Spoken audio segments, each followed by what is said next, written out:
Alright, hello everyone. Welcome to the after show. This is going to be a little short stream to make up the absence of the after show last Friday. So the first things off, I want to show off the new artwork that I made in the past few days. Right here.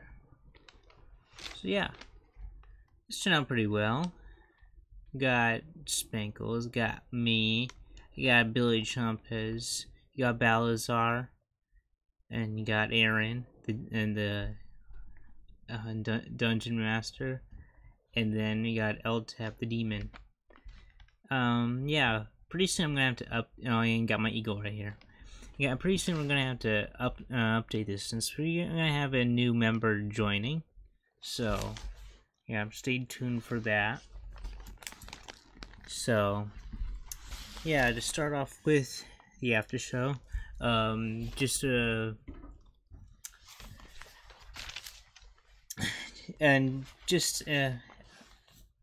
little notice before my neighbors are being abnormally loud right now at this hour. So, anyway, for quest 7, the Spankles problem. I remember for like the first 30 minutes, first 45 minutes, we were just arguing on how to get to Volcanus Island, the island all the way in the top left region. And so, because I know Aaron is trying to force us in that direction, so.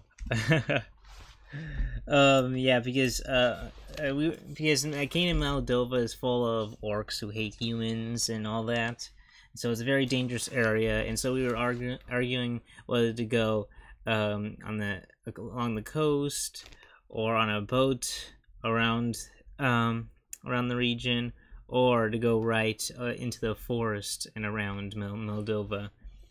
But and Spankles really wants me to buy that boat.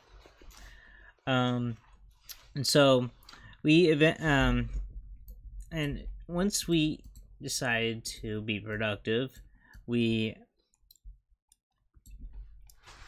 split up the party temporarily. I went to the kingdom of along with a mercenary guard. I went over to the kingdom of Delmore to get some errands finished, while Spankles and Balazar went to Ilmeg, I believe. I could be mixing something up, so. But, yeah, so we had 2 separate quests in the stream last Friday.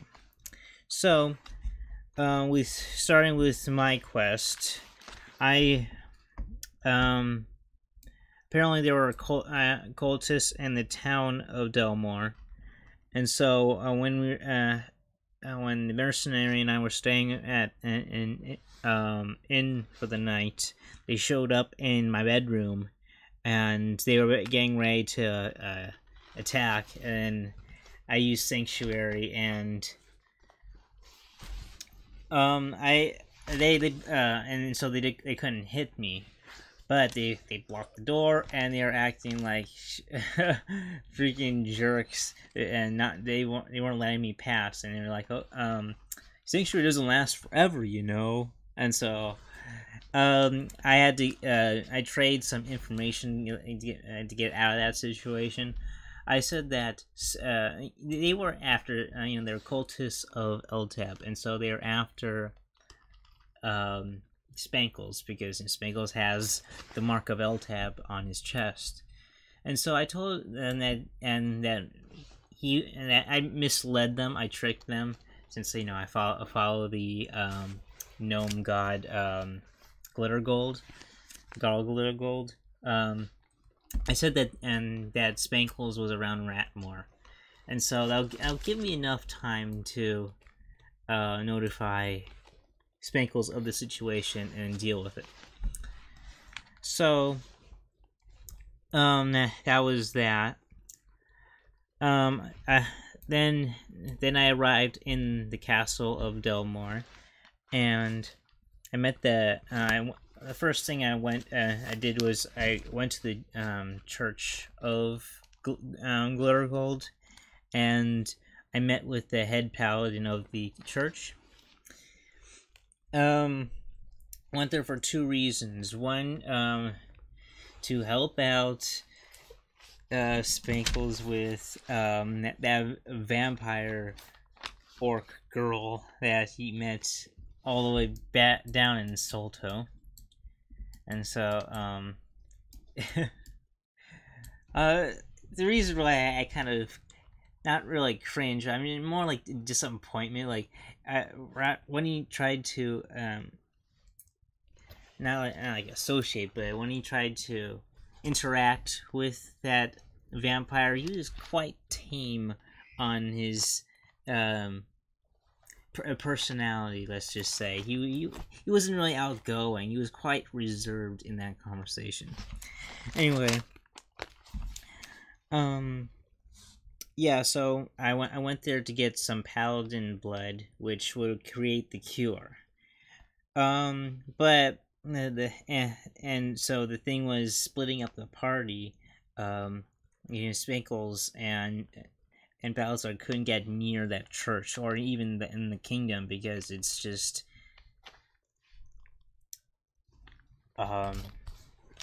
like the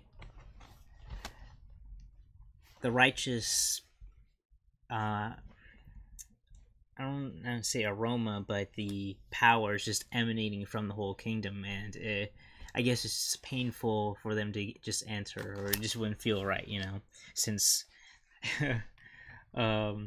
Balazar it fell away from the paladins, and Spankles is becoming progressively evil. So we I talked with the head paladin. Apparently, he knew pretty much my whole story of why I was there, because Garl told him. Apparently, gods can just actively tell people, and I kind of have this little conspiracy theory that Aaron is just Aaron the Dungeon Master. He's just playing Garl just for the heck of it. Just to mess with us, throw a rock in our plan, which he did at this point. And I was trying to kind of negotiate my way to get the cure through the limited information I gave them. But he knew everything, and I had to negotiate to get the cure, get a promise of getting the cure, and I would have to deal with the cultists in the region, at least one little group of it. And so, yeah, and the other reason why I was in Delmore was because I wanted some advice of how to fix Spankles. I was addressing the Spankles problem. And so we kind of stopped at that portion, at that point. So we went over to Spankles and Balazar's quest here in Ilmeg. And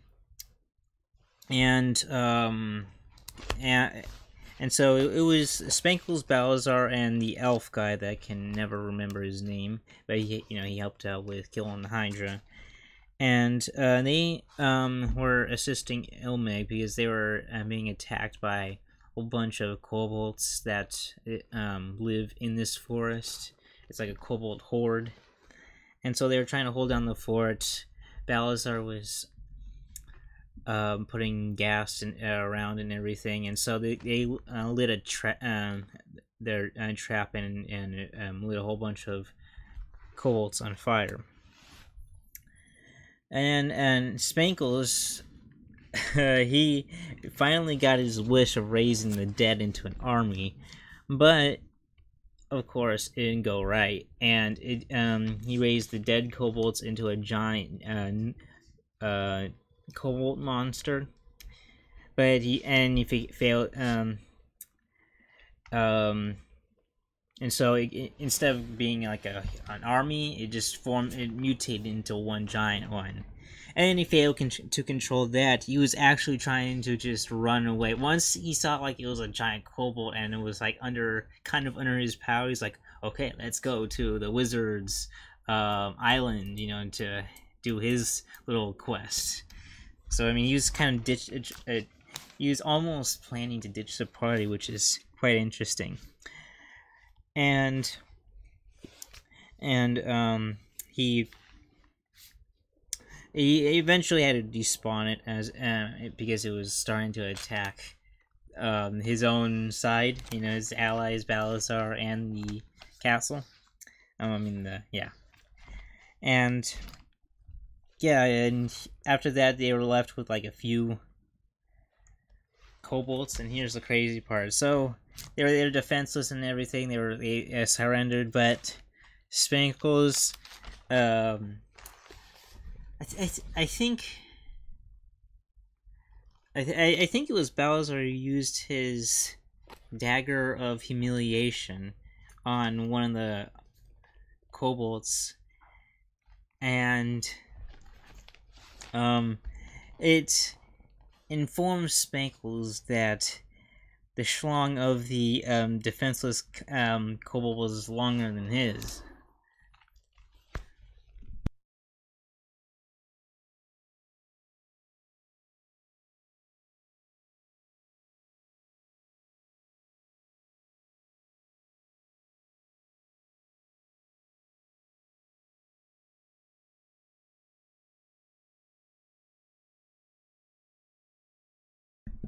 Sorry. Alright. Yeah, and so he saw that it was longer than his, and so he cuts it off, the kobold. Kobold bleeds out. I mean, and then he tries to magically replace his with the kobold's. And then Elteb helps, but it is a painful and uncomfortable process, and it was temporarily. And after that, he used his bloodthirsty weapon to ultimately slaughter the rest of the defenseless kobolds. And so, meanwhile, Balazar and the other townspeople look on in horror at the scene. So yeah, that was pretty much it with the session. It was quite crazy at the end there. I pointed out a few times that Spankles is growing quite. I mean, like as he began the campaign, he was kind of neutral, but ever since he sold his soul to Eltab, he's been devolving into a more evil character. It might be slightly at certain points, but he's certainly growing chaotic. And so yeah. Anyway, the next session is tomorrow. We are gonna have a new member joining. I would have confirmed this with Aaron, but he's been busy. So yeah, and there's this one other thing I wanted to mention. How to beat. I've kind of figured out like kind of a strategy how to beat Dungeons and Dragons, like ultimately. Well, for one, the dungeon master has he makes everything. He makes the map. He makes like the whole all the towns, NPCs, and everything. And one way to just completely outsmart the dungeon master. I mean, it's kind of funny. Outsmarting the dungeon master, like outsmarting the god of a world. So I mean, it's quite hard. But the one way you can outsmart them is just be completely unpredictable, and that's what Spankles has been doing in this campaign. Like at certain points, I hear Aaron's just like completely surprised, and it just kind of messes up at what he was kind of thinking or what he was planning for us to do. And so, yeah, if you just be unpredictable, you can outsmart the dungeon master, and it would throw a wrench in any of their plans.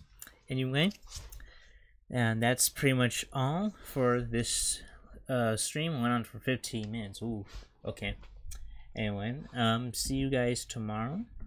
Have a good night.